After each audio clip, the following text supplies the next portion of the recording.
নমস্কার। আগামীকাল অর্থাৎ 1 মে 2023 সাল আমাদের 234 নম্বর বুথের বুথ সভাপতি সম্মানীয় বিজয় কৃষ্ণ ভূঁইয়াকে তৃণমূলের হারমাদ বাহিনী তুলে নিয়ে গিয়ে যেভাবে নৃশংসভাবে হত্যা করেছিল, সেই হত্যার প্রতিবাদে আমরা অনেক লড়াই করেছি। সেই লড়াইয়ের ফল হিসেবে আমরা এনআইএর তদন্ত পেয়েছি।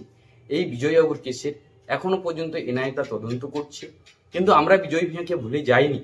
আমাদের গ্রাম বাকচা গ্রাম পঞ্চায়েতের অন্তর্গত ময়না বিধানসভা জুড়ে পুরো মানুষ, ভারতীয় জনতা পার্টির সমস্ত কার্যকর্তা কর্মীবৃন্দ সবাই কিন্তু সেই বিজয়বাবুকে হৃদয়ে গেঁথে রেখেছি আমরা। তাই আগামী কাল 1 মে আমরা বিজয়বাবুর প্রতি বছরের মতো এবছরও আমরা স্মরণ সভা করছি।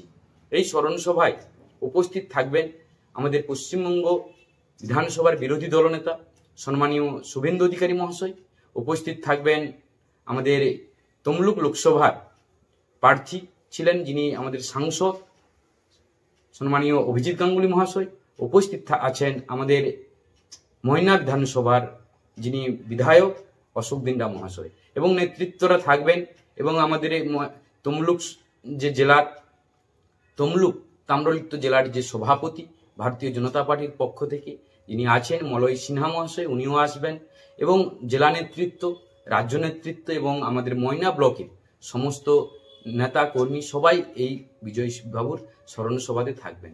আমরা আজকালকে ইজমালি চৌক দুর্গা মন্দিরে যে সভা হবে স্মরণ সভা, এবং সেখানে সর্বসাধারণ সমস্ত ভারতীয় জনতা পার্টির কার্যকর্তা কর্মীকে এই স্মরণ সভায় আসার জন্য আহ্বান করব। এবং আমরা ঠিক সকাল থেকে আমরা বিজয়বাবু যেখানে স্ট্যাচু রয়েছে সেই স্ট্যাচুতে মাল্যদান থেকে যাবতীয় আমরা স্মরণ সভার যে সিস্টেম আছে সেগুলো আমরা পালন করব।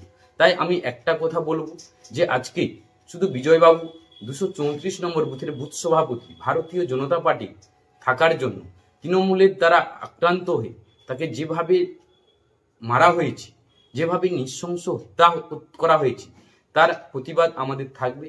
আজকে একটা কথা, শুধু ভারতীয় জনতা পার্টি করার জন্য পশ্চিমবঙ্গ জুড়ে যেভাবে ভারতীয় জনতা পার্টির কার্যকর্তাকে হত্যা করা হচ্ছে, এর নিশ্চয়ই আমরা 26 সালে আর ফল মানুষ দেবে। আমি এটুকু আশা করব এই স্মরণ সভাতে সমস্ত ভারতীয় জনতা পার্টির সমস্ত কার্যকর্তা কর্মী সবাইকে আমরা ইজমালি চৌককে আহ্বান করছি, আপনারা যথাসময়ে উপস্থিত হবেন, এটুকু আমাদের পক্ষ থেকে বিশেষভাবে অনুরোধ।